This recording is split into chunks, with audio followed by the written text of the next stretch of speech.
तो दोस्तों आज हो गई है 13 अगस्त और जो बड़ी खबरें हैं, मुख्य समाचार हैं, एक एक करके चलेंगे। तमाम बेहद बड़ी अपडेट्स आप तक आगे इसी वीडियो के माध्यम से पहुंचाएंगे, इसलिए लगातार हमारे साथ आगे इसी वीडियो में बने रहिएगा। तो वहीं दोस्तों खबरों की तरफ चलने से पहले आप लोगों से एक छोटा सा निवेदन है कि अगर आप लोग भी यूपी के विधानसभा चुनाव में सीधे तौर पर सत्ता परिवर्तन की लहर को देखते हैं तो अभी इस वीडियो को लाइक कीजिएगा, अपना समर्थन दर्ज करवाइए, लाल कलर के बटन को दबा करके चैनल को फ्री में सब्सक्राइब करके बेल के आइकन को जरूर दबाइएगा दोस्तों। और कमेंट बॉक्स में अपनी राय जरूर बता सकते हैं कि आप लोग यूपी के विधानसभा चुनाव में किस पार्टी का समर्थन करेंगे। तो आइए दोस्तों पहली बड़ी खबर की तरफ चलते हैं। बीजेपी को वोट नहीं देंगे, यूपी के किसान अन्नदाता के मतदाता बनने का समय आ चुका है। झांसे में नहीं आने वाले हैं अखिलेश यादव का बीजेपी पर हमला।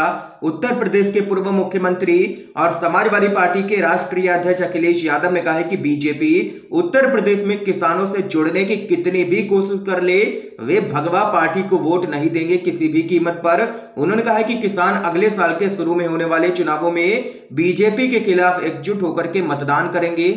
किसानों तक पहुंचने के लिए राज्य में किसान सम्मेलन आयोजित करने की बीजेपी की योजना पर प्रतिक्रिया व्यक्त करते हुए अखिलेश यादव ने कहा है कि जब अन्नदाता के मतदाता बनने का समय आ गया है तो बीजेपी किसानों को याद कर रही है। किसान बीजेपी के जाल में फंसने वाले नहीं हैं। 2022 में किसान एकजुट होकर के बीजेपी के खिलाफ मतदान करेंगे, ये यहां पर अखिलेश यादव का कहना है। दोस्तों एक और बड़ी खबर जान लेते हैं।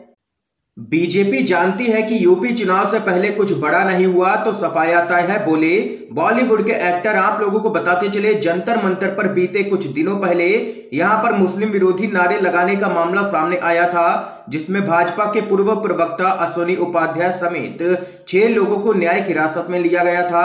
हालांकि मामले की जिम्मेदारी बाद में हिंदू रक्षा दल के अध्यक्ष पिंकी चौधरी ने ले ली थी।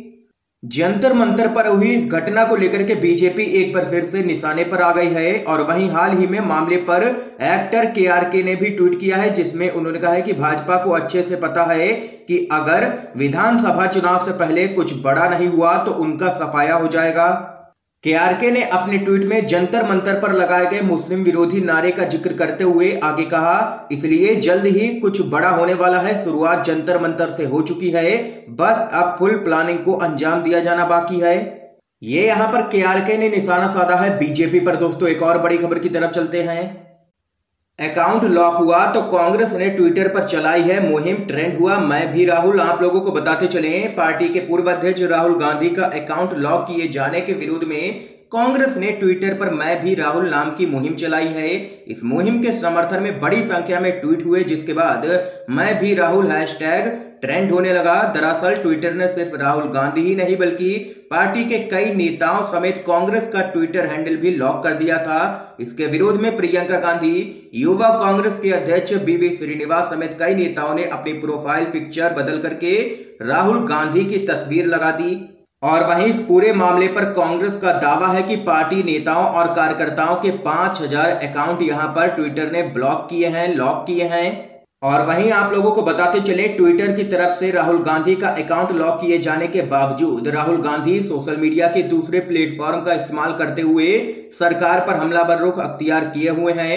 आप लोगों को बताते चले उन्होंने इंस्टाग्राम के जरिए सरकार पर हमला बोला है।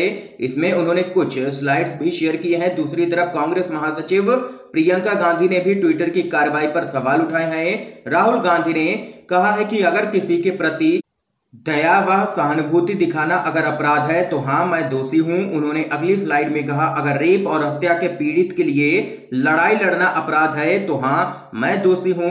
ये यहां पर राहुल गांधी का कहना है। और जबरदस्त तरीके से अब पूरी ही कांग्रेस पार्टी हमलावर है मोदी सरकार पर और ट्विटर पर लगाया है मोदी सरकार के दबाव में काम करने का आरोप। एक और बड़ी खबर जान लेते हैं।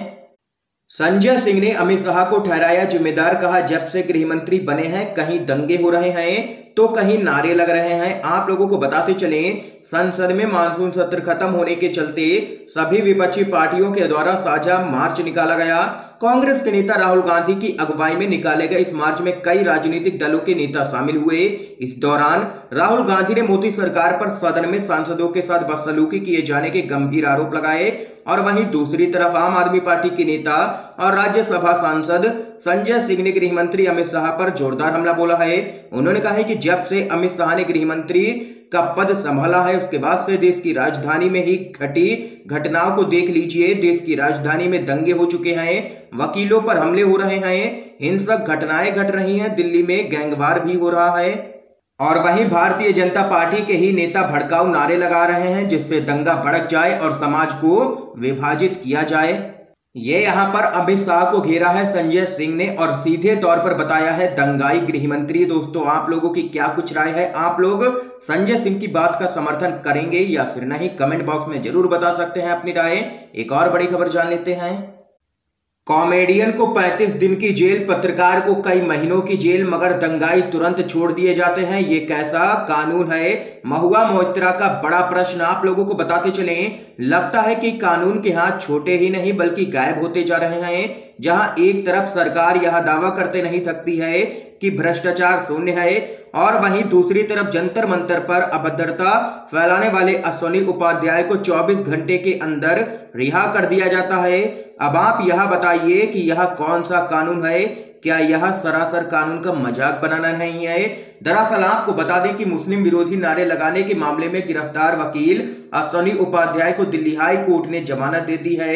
जहां सोशल मीडिया पर अश्विनी उपाध्याय की रिहाई पर घमासान शुरू हो गया है, तो वहीं टीएमसी की नेता महुआ मोइत्रा ने ट्विटर पर लिखा है, मुस्लिम कॉमेडियन मजाक के लिए 35 दिन जेल में बिताता है जिसे वो पूरा नहीं कर पाया था। मुस्लिम पत्रकार अभी भी जेल में है जिसकी कहानी अभी भी बाकी थी। फिर भी बीजेपी प्रवक्ता को अभद्र भाषा कार्यक्रम आयोजित करने के लिए 24 घंटे के भीतर जमानत मिलती है। क्या मैं अकेली हूं जो सोचती हूं कि यह उन्मादी है? ये यहां पर कहना है टीएमसी की सांसद महुआ मोइत्रा का। और जरा आप लोग ये भी सोचिए कि अगर यही कोई नेता दूसरी पार्टी का होता तो अब तक उसके ऊपर यूएपीए या फिर एनएसए लग चुका होता और वो जेल में अपना समय बिता रहा होता, लेकिन ये बीजेपी से जुड़ा हुआ था इसलिए इसको 24 घंटे के अंदर यहां पर जमानत मिल गई। ये है देश का कानून। इस खबर पे आप लोगों की क्या कुछ राय है जरूर बताइएगा कमेंट बॉक्स में। एक और बड़ी खबर की तरफ चलते हैं दोस्तों। खट्टर सरकार 7 जिलों में नहीं फहराएगी तिरंगा, अंबाला में होम मिनिस्टर के विरोध के बाद बवाल। आप लोगों को बताते चलें, किसानों का तल्ख रवैया देख हरियाणा की बीजेपी जेजेपी सरकार ने फैसला लिया है कि जहां पर भी आंदोलन का ज्यादा असर है वहां सरकारी कार्यक्रमों में मंत्री तिरंगा नहीं फहराएंगे। 15 अगस्त को कैथल, झज्जर, रोहतक, सोनीपत, कुरुक्षेत्र, जींद और सिरसा में कोई भी सरकारी कार्यक्रम आयोजित नहीं होगा। और वहीं उधर अंबाला में होम मिनिस्टर अनिल विज के विरोध के बाद बवाल मच गया। ये यहाँ पर दोस्तों देख सकते हैं कि दिन पर दिन किसान आंदोलन और भी मजबूत होता हुआ नजर आ रहा है और अब यहाँ पर हरियाणा की बीजेपी सरकार कुछ झुकती हुई नजर आ रही है। एक और बड़ी खबर की तरफ चलते हैं दोस्तों। मोदी सरकार के खिलाफ सोनिया गांधी ने खोल दिया है मोर्चा। 20 अगस्त को विपक्ष की बड़ी बैठक बुलाई है। आप लोगों को बताते चले, कांग्रेस की अंतरिम अध्यक्ष सोनिया गांधी ने 20 अगस्त को विपक्षी दलों के नेताओं की वर्चुअल मीटिंग बुलाई है। सोनिया गांधी ने मोदी सरकार के खिलाफ सीधा मोर्चा आप खोल दिया है। कांग्रेस सूत्रों से मिली खबरों के अनुसार महाराष्ट्र के मुख्यमंत्री उद्धव ठाकरे, पश्चिम बंगाल की मुख्यमंत्री ममता बनर्जी, झारखंड के मुख्यमंत्री हेमंत सोरेन, तमिलनाडु के मुख्यमंत्री एमके स्टालिन भी इस बैठक में शामिल होंगे। आगामी विधानसभा चुनाव और 2024 में होने वाले लोकसभा चुनाव को ध्यान में रख करके सोनिया गांधी ने विपक्ष को लामबंद करने की कमान सीधे अब अपने हाथों में ले ली है और अब यहां पर मोदी सरकार के खिलाफ मोर्चा खोलती हुई नजर आएंगी सोनिया गांधी सीधे तौर पर और विपक्ष वैसे भी इस बार एकजुट नजर आ रहा है। एक और बड़ी खबर जान लेते हैं।